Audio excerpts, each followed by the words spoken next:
We just talked about the problems of the Braves rotation this year, but I think the bigger question and the big picture issue is 2025 because Spencer Strider, the hope is that the brace surgery will have him ready earlier in the season, but you're still looking at a 12 to 14 month recovery time. So around the All-Star break is probably a realistic time. So let's look at the start of next season's rotation as things are constructed right now.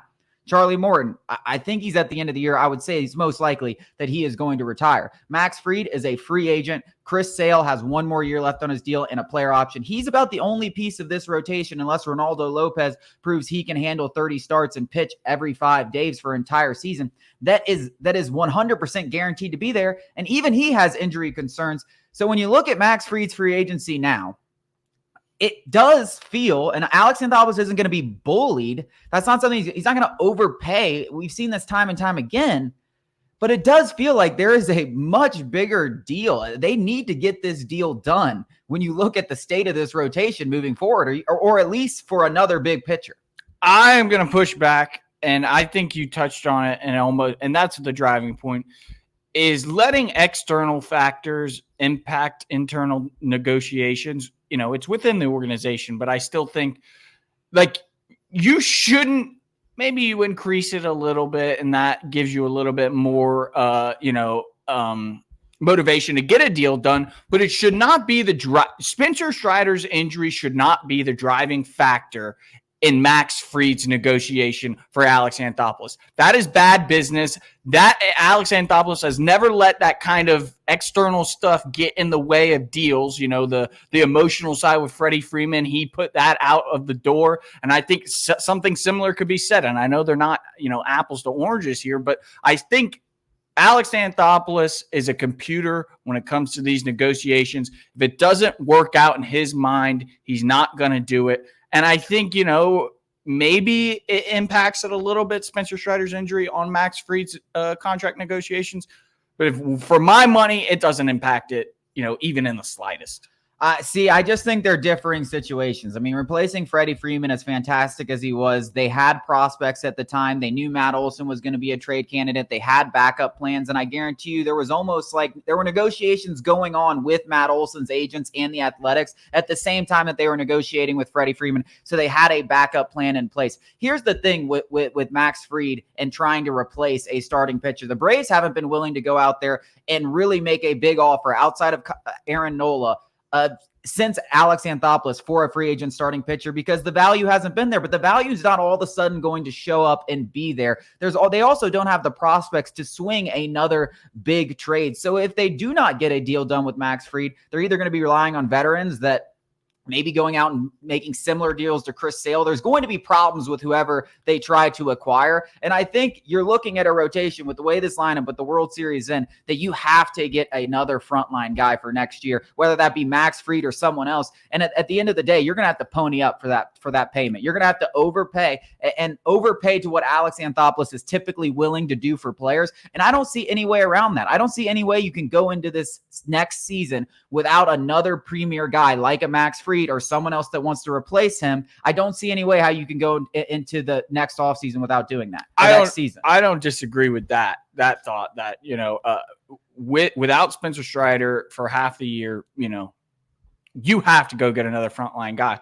But that just because the Max Fried thing might not work out, you said it. They had Matt Olson lined up during the Freddie Freeman contract negotiations. They don't make free agent deals with just 1 month in front of them. They make free agents deals knowing who's in the free agent class next year, who could potentially be in a trade class next year. So to act like Max Fried is the only option is crazy.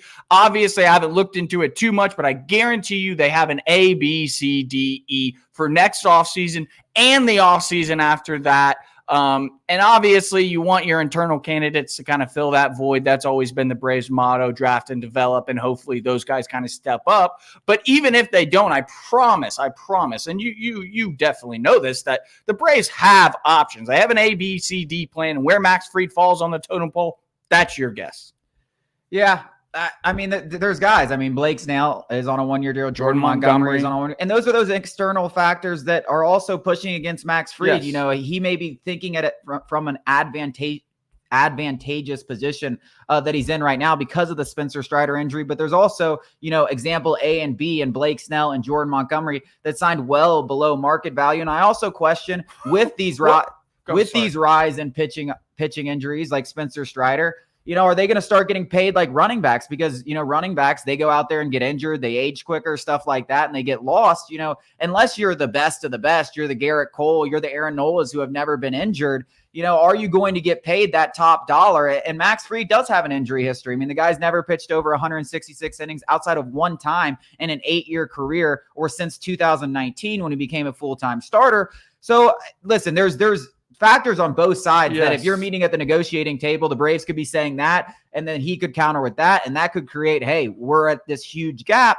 But regardless, the Braves, when they're looking at this future, have to have a plan in place about a guy that they're going to target. And it can't just be, a veteran or even a Chris Sale-like guy that has questions. Like, they need a proven commodity on there. And, a lot of it might depend on Max Fried's health. They might not feel comfortable. I understand that. Yeah, like the whole topic was kind of, shifted or painted as, Spencer Strider's injury. How does it impact Max Fried's free agency? Are the Braves going to be more aggressive in their negotiations?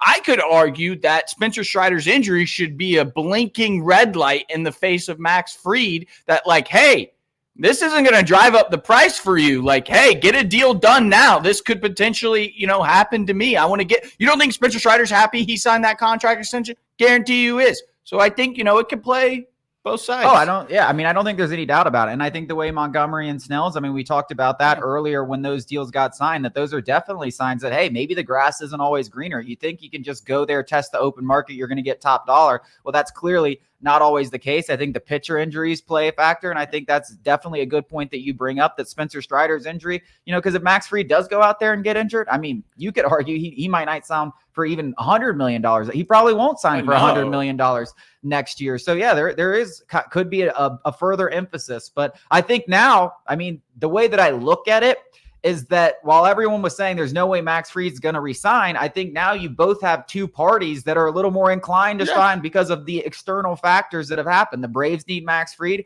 Max Fried might not be looking at this and saying, hey, I want to, some security. I've seen what happened in free agency with two of the top left-handed starters. It wasn't great. I'm a little more optimistic today than I am that he's going to re-sign with the Braves. I don't know how you couldn't be. I like that last thing, that both sides now are a little bit more, motivated to possibly get a deal done. I think both sides are. Yeah. And I hope it happens because the Braves certainly need it going into 2025.